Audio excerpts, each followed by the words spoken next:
There were Christians that even the most daring demons did not dare to touch.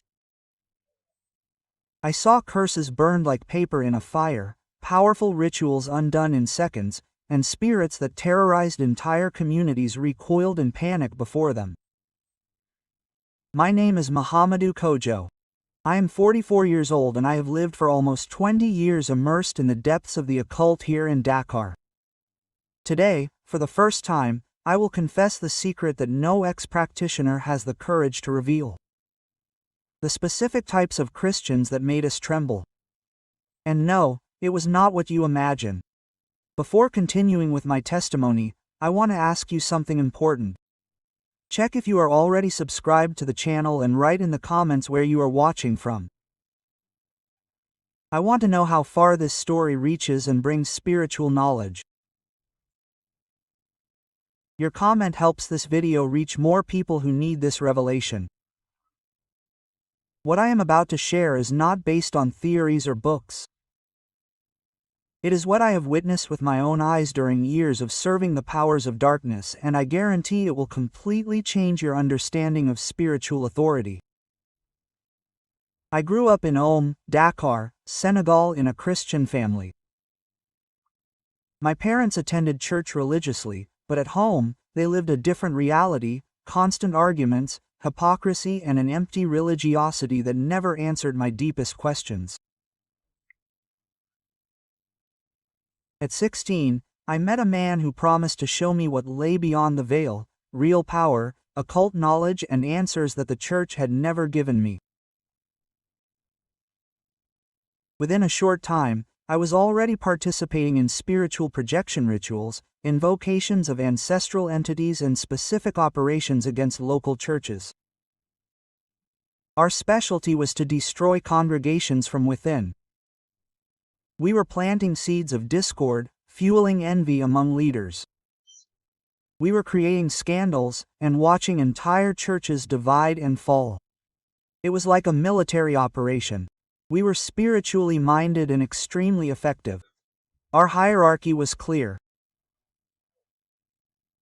There were the novices who were just learning, the middlemen who were already executing minor attacks, and the inner circle to which I was eventually accepted who planned strategic operations against specific targets, mainly growing churches that threatened our spiritual territory. But in the midst of it all, something deeply intrigued me.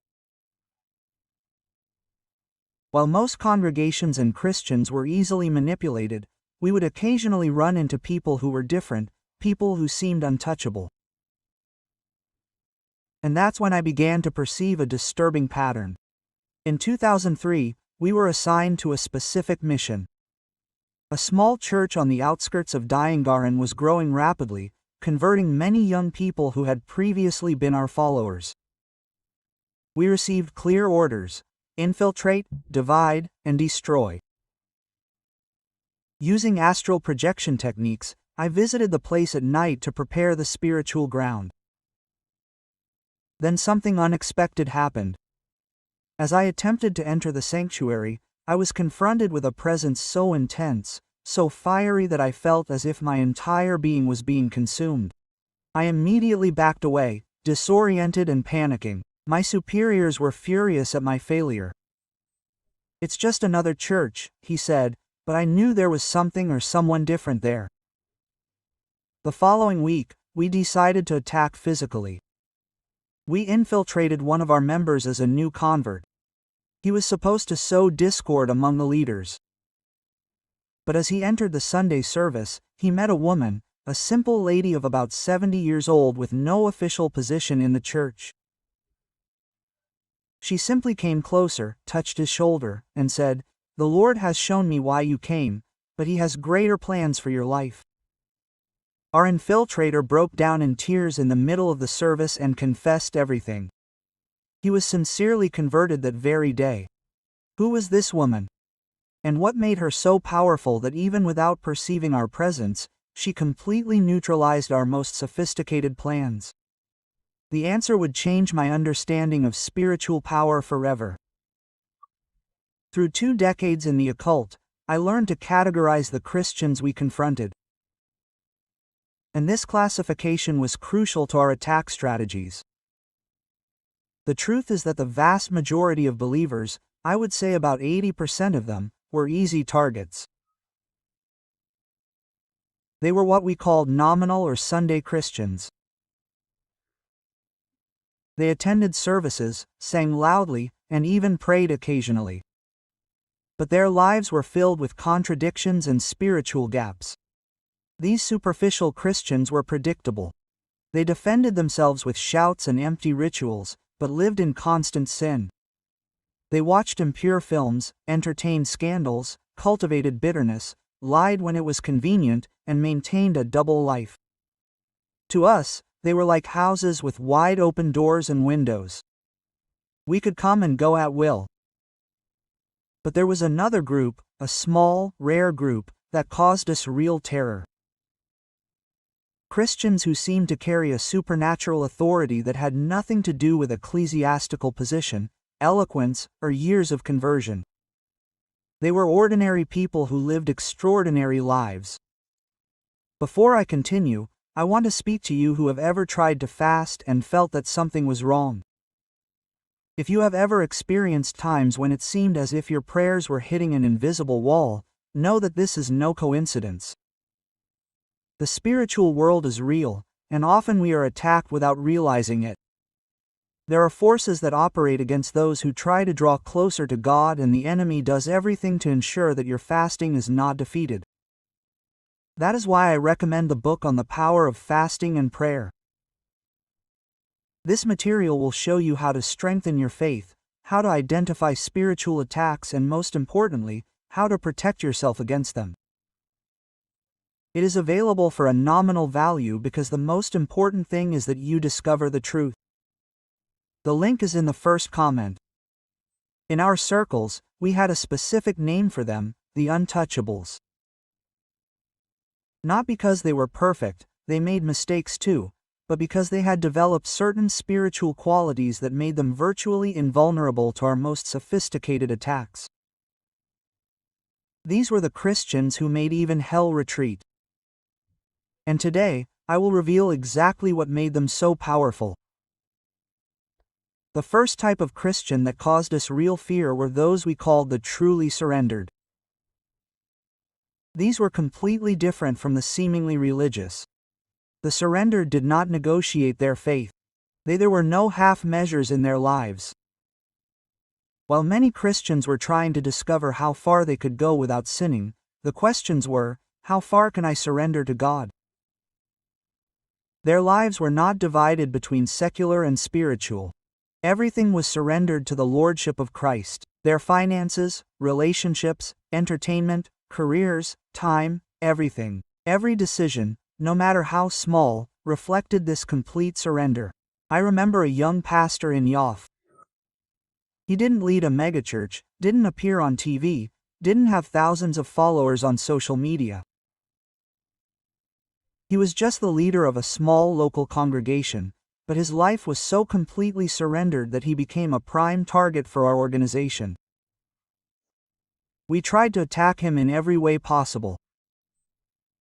We offered opportunities for illicit enrichment, sent people to seduce him, planted slanders about his ministry. Nothing worked. He wasn't immune to the temptation. We sensed his effort to resist, but his surrender to God was stronger than any offer we could make. One night, in a specific ritual, we tried to gain access to his home through spiritual projection. It was a technique that rarely failed. However, when attempting to enter his property, we encountered what I can only describe as a barrier of fire. We could not even get close. Later, we discovered that he did nothing extraordinary. He simply began each day on his knees, surrendering his life completely to God. It was not a religious ritual, it was a way of life. And this simple practice created a protection around him that our most powerful spells could not penetrate. The truly surrendered understood something that most Christians did not know. The secret was not to gain spiritual power, but to surrender completely to the one who already possesses all power. The second type that caused us terror were the pure of heart. I am not talking about perfect people, but those who treated sin with unrelenting seriousness. While many Christians tolerated small breaches in their lives, a little pride here, a little lying there, a little impurity there, the pure of heart understood the true nature of sin. They knew that there were no small sins in spiritual warfare. These Christians actively rejected any form of compromise. They did not tolerate gossip, did not harbor lust, did not harbor bitterness, and did not practice dishonesty. Even in the most insignificant things, they literally closed every spiritual door through which we might gain access. On one occasion, we tried to attack a young missionary who was working in a dangerous turnpike establishment. We had destroyed 3 previous missionary projects in that area, but she was converting dozens of young people involved in drugs and crime. We investigated her life thoroughly, looking for any breaches. We observed her habits, infiltrated false friends, analyzed her past. To our despair, we found no point of access. Not because she was perfect, but because she dealt with her flaws immediately. When she made a mistake, no matter how small, she confessed, repented, and corrected her course instantly. She never allowed the sun to set on unresolved sin. This created an impenetrable spiritual shield around her. Once, our regional leader was so frustrated that she exclaimed, "This is like trying to invade a fortress with no doors or windows. How can anyone live like this?" The answer was simple but powerful. The pure in heart understood that holiness was not a set of external rules, but a lifestyle cultivated from a transformed heart. They did not fear that they would lose anything by living in purity. On the contrary, they knew that they were gaining an impregnable fortress against our attacks. The third type of Christian who terrified us were the Spirit-filled. These were extraordinarily dangerous to our plans. Contrary to what many imagine, they were not necessarily those who spoke in tongues or displayed spectacular gifts. They were people who lived in constant and profound communion with the Holy Spirit. Their most striking characteristic was a keen spiritual sensitivity. When these Christians entered an environment, something tangible changed in the atmosphere. They did not need to raise their voices or make grandiose declarations. Their mere presence was enough to purify people. It was as if they carried a light that automatically dispelled the darkness. I recall one particularly disturbing occasion. We had prepared an elaborate ritual to influence a community leader meeting in Westfire. Our goal was to sow discord and prevent the construction of a Christian rehabilitation center in the area. Everything was meticulously prepared when a simple woman, without any leadership position, entered the room. Immediately, we felt our influence neutralized. She said nothing about sensing our presence, did not offer a prayer of spiritual warfare, did not expel demons. She simply sat quietly, but her spirit radiated an authority that rendered our spells completely ineffective. Later, we discovered that she devoted 4 hours daily to intimate communion with God.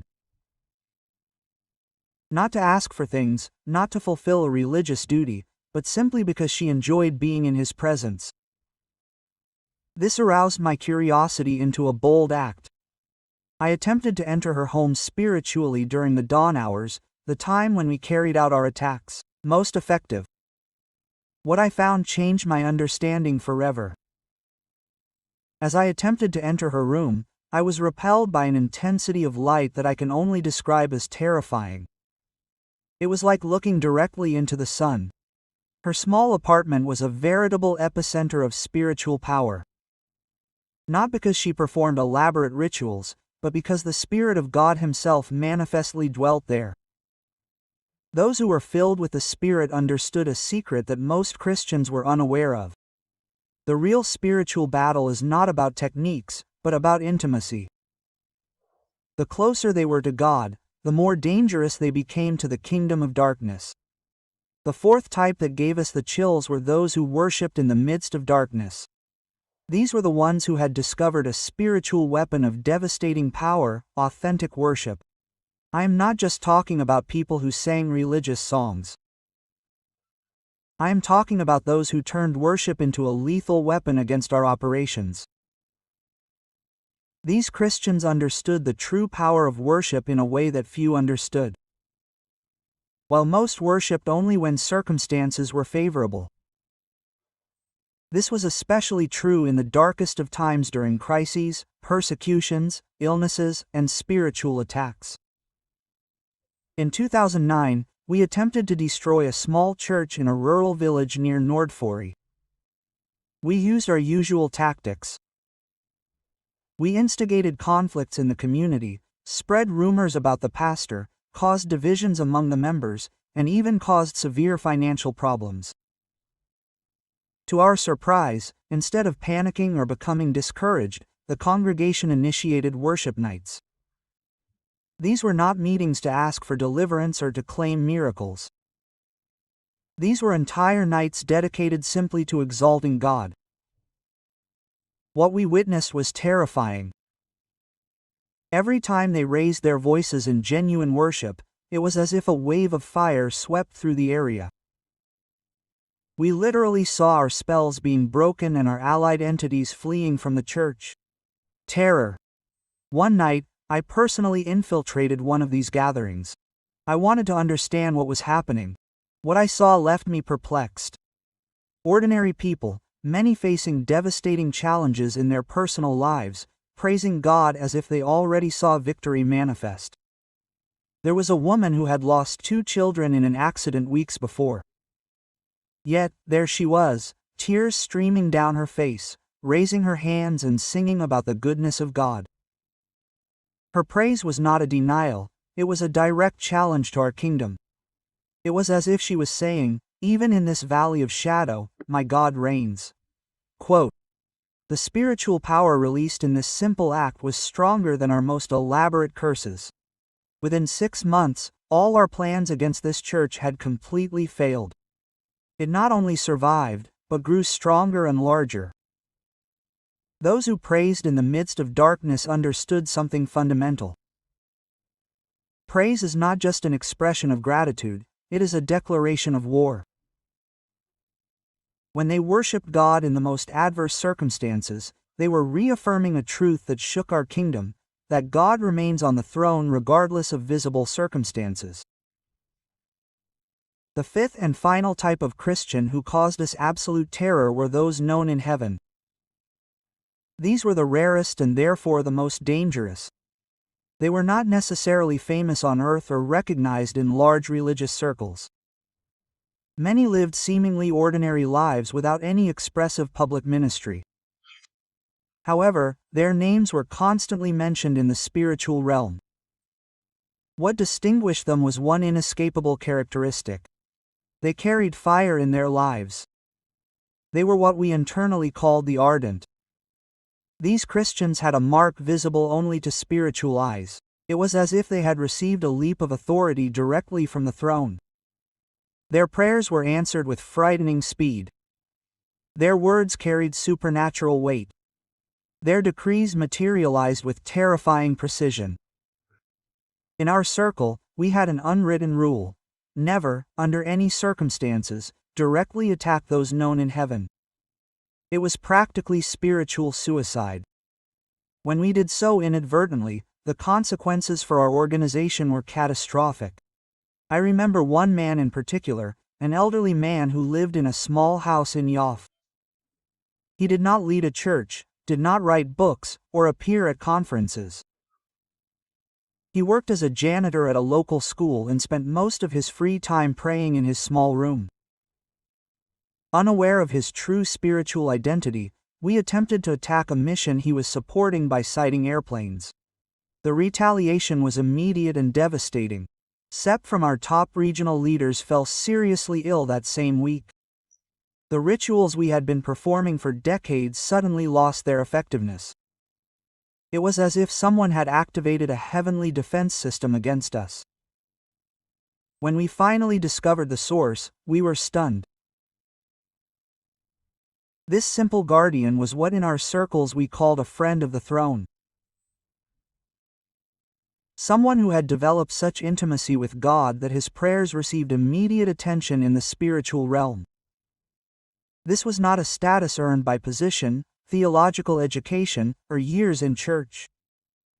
It was something bestowed upon those like Ezra who interacted with God so intimately and consistently that they became friends with the Most High. Those known in heaven understood a profound spiritual principle that most Christians were unaware of. True authority comes not from earthly titles, but from heavenly recognition, no matter how well the world knew them. Heaven knew them, and that was enough to make hell tremble.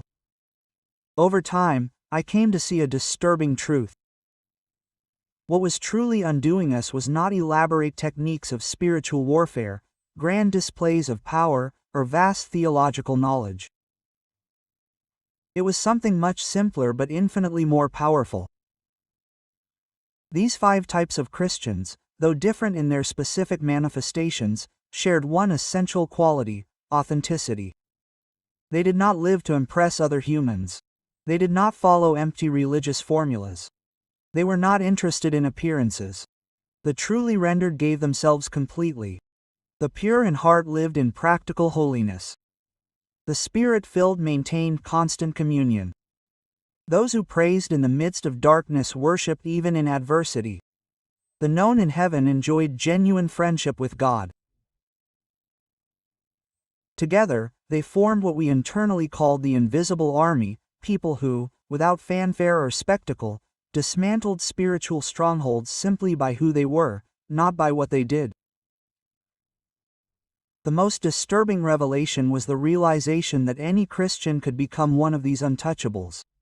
It was not a matter of special talent, exclusive office, or extraordinary calling. It was simply a matter of choice, the choice to live an authentic, consistent, and radical faith in a world of compromise and half-truth. This terrified me because it meant that our kingdom was always one decision away from being completely challenged. If more Christians woke up to this reality, our plans would be seriously jeopardized.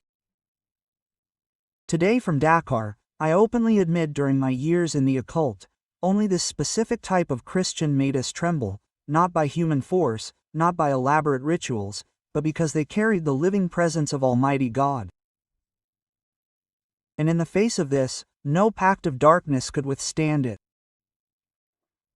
The greatest strategy of the kingdom of darkness is not to terrorize Christians, but to keep them asleep, unaware of who they really are and the power they could wield if they lived in full spiritual authenticity.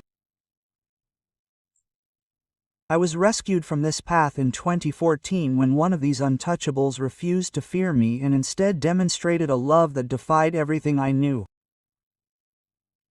Today, I dedicate my life to alerting the church to the strategies I once used and awakening Christians to the authority that rightfully belongs to them.